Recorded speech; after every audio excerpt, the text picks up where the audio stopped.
5 seconds.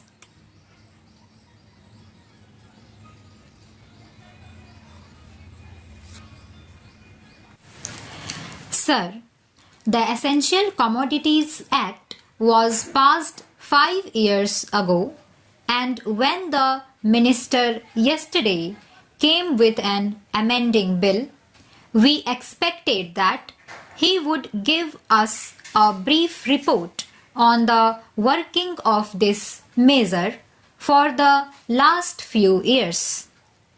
But unfortunately, we are kept in the dark in regard to the exact working of the Act and the nature of the difficulties the minister is facing. Sir, as far as I know, many of the provisions of this enactment have been observed more in violation by his agents at the state level.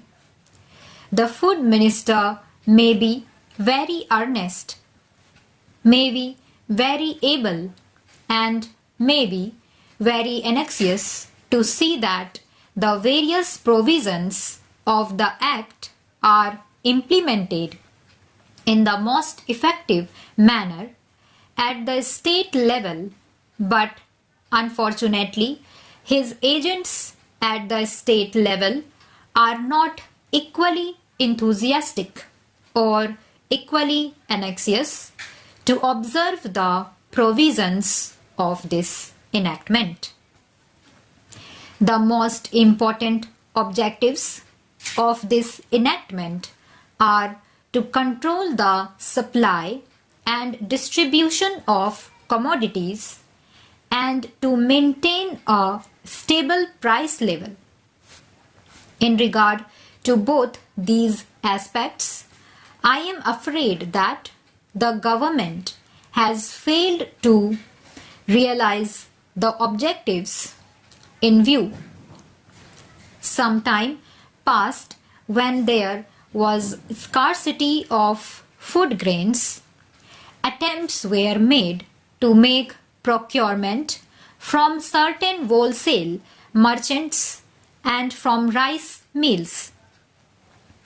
In my own state, I know of many instances of such procurement where, after making known that certain things had to be done and certain steps had to be taken by the merchant community, nothing was done later on by the government when they found that these very orders of the government were violated.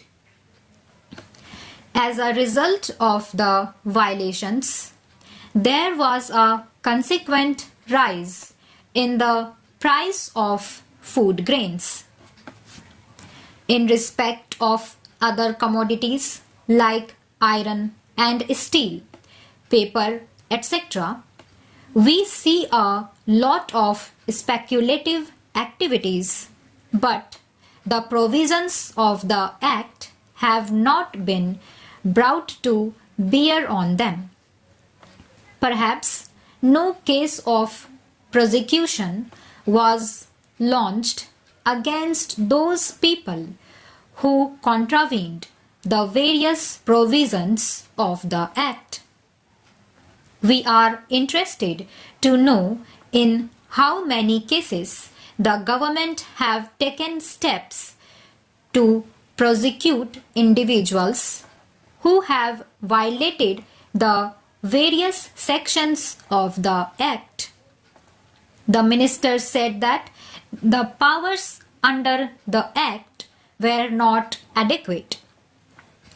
We sympathize with the food minister, but I want to know what action has been taken in this regard by the various state governments.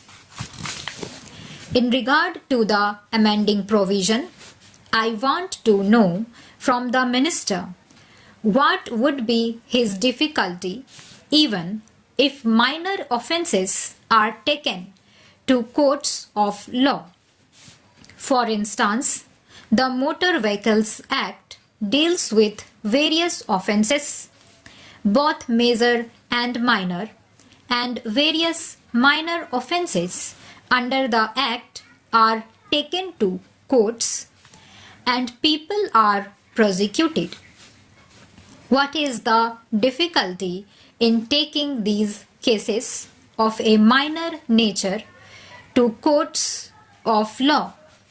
There the people will have some safety that they will get a hearing, and if the offences are really offences, then they would be prosecuted.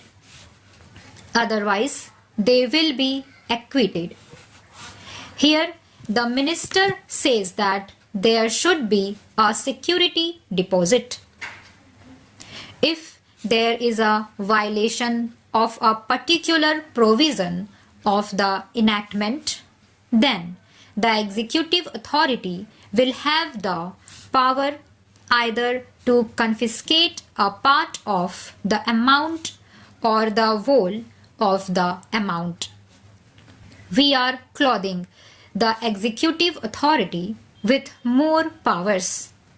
I do not grudge giving powers to the executive authority, provided they are used properly and effectively and in a most fair manner. But unfortunately, there have been discriminations apart from the ineffectiveness of the various provisions. Wherever these provisions were used, there had been discriminatory use of these provisions against a few or in favor of a few. Normally, when officers are clothed with more powers, there is large scope for corruption.